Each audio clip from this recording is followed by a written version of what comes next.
ವಿಚ್ಛೇದಿತ ಮಹಿಳೆಯನ್ನ ಮದುವೆಯಾಗಿ ಕೈ ಕೊಟ್ಟಿದ್ದಾನೆ ಭೂಪ. ಇಬ್ಬರಿಗೂ ಮಗು ಆಗಿದೆ.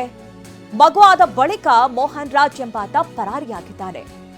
ಜೊತೆಗೆ 36 ಲಕ್ಷ ಹಣ ಪಡೆದು ಮಹಿಳೆಗೆ ಧೋಖಾ ಮಾಡಿದ್ದಾನೆ ಎನ್ನುವಂತಹ ಆರೋಪ. ಬನಶಂಕರಿಯ ಪೊಲೀಸ್ ಠಾಣೆಯಲ್ಲಿ ಸಂತ್ರಸ್ತೆ ಬಗ್ಗೆ ದೂರು ನೀಡಿದ್ದಾರೆ.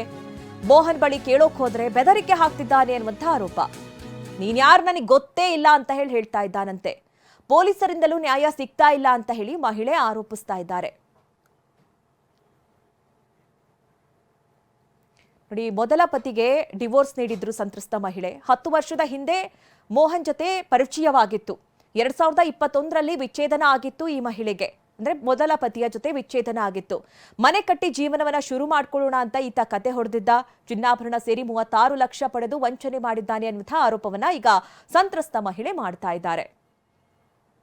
ಸಂತ್ರಸ್ತ ಮಹಿಳೆ ಈಗ ಆರೋಪ ಮಾಡ್ತಾ ಇದ್ದಾರೆ. ಒಂದ್ ಕಡೆ ನನಗೆ ಮಗು ಇದೆ, ಚಿಕ್ಕ ಹೆಣ್ಣು ಮಗು ಇದೆ, ಜೊತೆಗೆ 36 ಲಕ್ಷ ಹಣವನ್ನ ದೋಚಿದ್ದಾನೆ.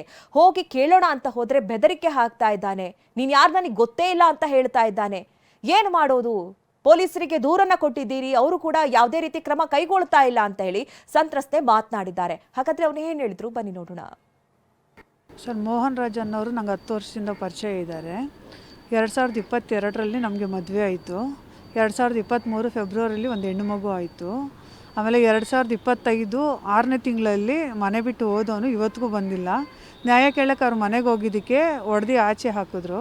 ಕಂಪ್ಲೇಂಟ್ ಕೊಟ್ಟರೆ ನನಗೆ ಯಾವುದೇ ರೀತಿ ಎಲ್ಲೂ ನ್ಯಾಯ ಸಿಗ್ತಾ ಇಲ್ಲ ಸರ್. 4 ಕಂಪ್ಲೇಂಟ್ ಕೊಟ್ಟಿದ್ದೀನಿ. 4 ಕಂಪ್ಲೇಂಟ್ ಕೊಟ್ಟರು ಕೂಡ ಪೊಲೀಸವ್ರು ನನಗೆ ಹೇಳ್ತಿದ್ದಾರೆ, ಇನ್ನೊಂದ್ಸಲಿ ಕಂಪ್ಲೇಂಟ್ ಕೊಡೋಕ್ಕೆ ಬಂದರೆ ನಿನ್ನನ್ನು ಎತ್ತಿ ಒಳಗಡೆ ಹಾಕ್ತೀನಿ, ಬರಬಾರ್ದು ಅಂತ ನನಗೆ ಹೆದರಿಸ್ತಾ ಇದ್ದಾರೆ ಸರ್. ಮೋಹನ್ ಅವರು ನಾವು ಎಲ್ಲ ಒಂದೇ ಏರಿಯಾದಲ್ಲೇ ಇರೋದು. ನನ್ನ ಬಗ್ಗೆ ಅವ್ರಿಗೆ ಎಲ್ಲ ವಿಚಾರನೂ ಗೊತ್ತಿದ್ದು ಕೂಡ ನಿನ್ನ ಜೊತೆ ಚೆನ್ನಾಗಿದ್ದು ಬಾಳೆ ಮಾಡ್ಕೊಂಡು ಹೋಗ್ತೀನಿ ಅಂತ ನಂಬಿಸಿ ಮದುವೆ ಮಾಡ್ಕೊಂಡು ಆದಮೇಲೆ ನನ್ನ ಹತ್ರ 36,60,200 ರೂಪಾಯಿನ ಒಡವೆ ಮೂಲಕ ಅಡ ಇಟ್ಟು ಲೋನ್ಗಳು ಇಸ್ಕೊಟ್ಟು ಆಮೇಲೆ ಈ ಬ್ಯಾಂಕ್ ಟ್ರಾನ್ಸಾಕ್ಷನ್ GPay ಮೂಲಕ ಎಲ್ಲ ಕಳಿಸಿದ್ದೀನಿ ನಾನು.